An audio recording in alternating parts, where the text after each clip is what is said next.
Well, back in high school, I was a pretty big kid. I was really overweight, and about maybe 4 or 5 years, no, not that long, 3 years ago, I started, making the decision that I wanted to lose this weight, wanted to change my lifestyle, basically. Started running. And then, I just started setting goals for myself, like, I want to, I want to run this far, I want to run this far. And eventually I just decided, I'm going to run a marathon. And that was going to be, that's going to be the completion of my transformation or whatever. So, I started training, I ran the marathon, and it felt great. But afterwards I felt like, I just felt like it wasn't done, it wasn't over. And I think part of it was just because I felt like I missed a golden opportunity to really make a difference and really, really help people.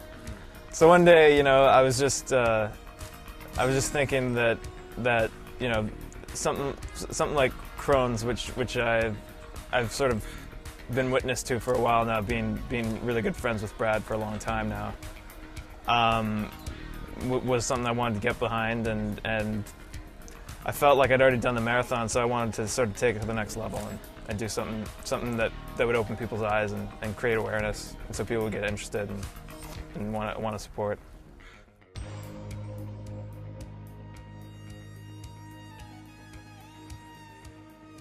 Well, Dan approached me after I'd started the sort of telling people about the Run for Crohn's and what it was that me and Brad were doing, and what was your reason behind it again? I guess two reasons. First of all, I just recently found out that my cousin's son had been diagnosed with Crohn's at a really young age. I think he's probably 6 or 7 years old.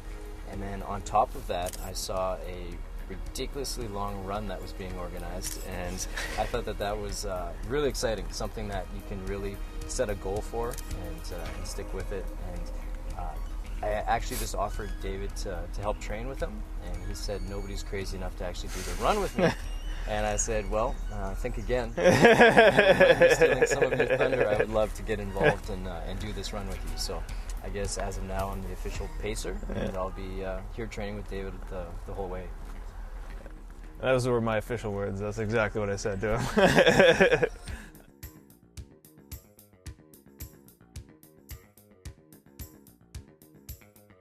Well, it was sort of, I wanted to do something big. I wanted to go beyond like marathon, which is the farthest I've ever run. And so something I always loved doing was the grouse grind, and I just had this idea that I would start somewhere like really close down to like sea level, and then go all the way up to the top of Grouse Mountain.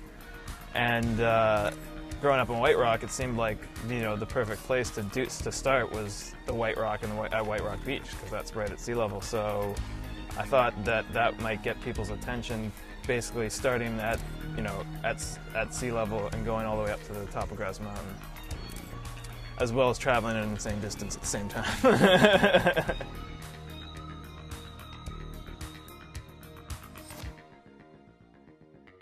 Me, yeah. I actually, I just saw on the website there's actually a map that was kind of plotted out with, I guess, a paintbrush program, and I said, that's sweet. That's something that I can tell people I'm going to do, and they're not going to believe me. Yeah. And then once I do it, it's going to be really exciting to be a part of. So I did know, and so far to date, I've had a lot of people doubting it, but I'm super excited to prove them wrong. Yeah. For sure. Something to tell your grandkids. Yeah.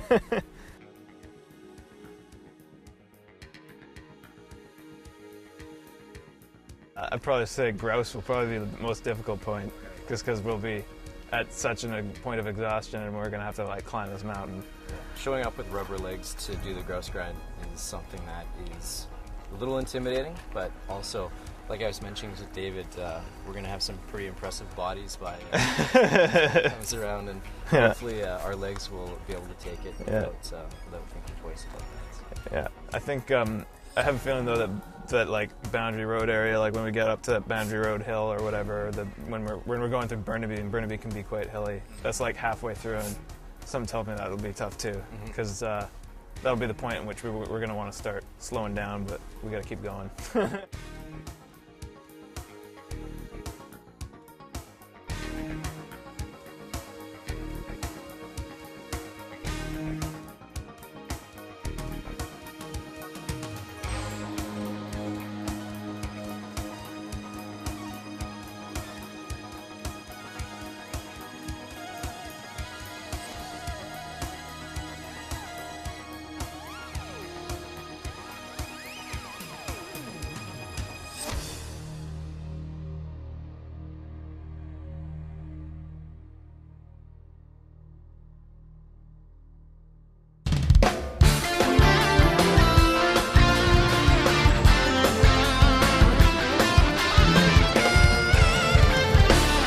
Hi, I'm David Hall. And I'm Dan Osochoff. And this is the Runner's Journal.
That was a good first run that we had right there.